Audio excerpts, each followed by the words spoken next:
मंचावर बोलण्याची संधी उपलब्ध करून दिली, थोडं फार चुकताना बोलताना चुकेल, माफ करा. संदीप सर, जी जबाबदारी आपण दिली आहे ती अनिल बस्के सरांची जबाबदारी चोरडिया सरांकडे आली, अजितदादांकडे आली, माझ्याकडे आली. मी आपल्याला ग्वाही देतो की त्रिदेवाची त्रिमूर्ती कायम आहे, ती तुम्हाला महाराष्ट्रात कुठेही कमी पडू देणार नाही.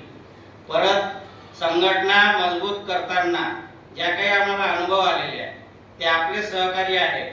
एक वेळा एकदा एक नाव मागतो ते मिळत नाही, दुसऱ्यांदा मागतो ते मिळत नाही.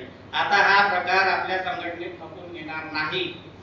तुम्ही आम्हाला जी जबाबदारी दिली ती जबाबदारी पार पडताना आम्ही जे काही संघटनेचे नियम आहेत त्या नियमात बसूनच संघटनेच्या कार्यकर्त्याचं काम योग्य नसेल तर त्याला आम्ही तिथे थांबून नवीन कार्यकारिणी नेमण्याचे आमचे अधिकार जे आहेत त्या अधिकारात तुम्ही बाधा आणू नये अशी माझी तुम्हाला सूचना आहे.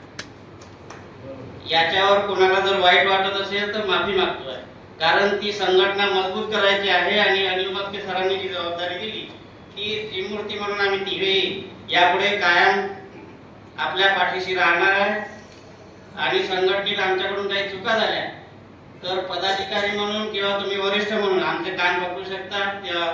या जबाबदारीतून आम्ही मुक्त होऊ शकणार नाही, पण संघटन मजबूत करून देऊ. एवढी माझे 2 शब्द संपवितो.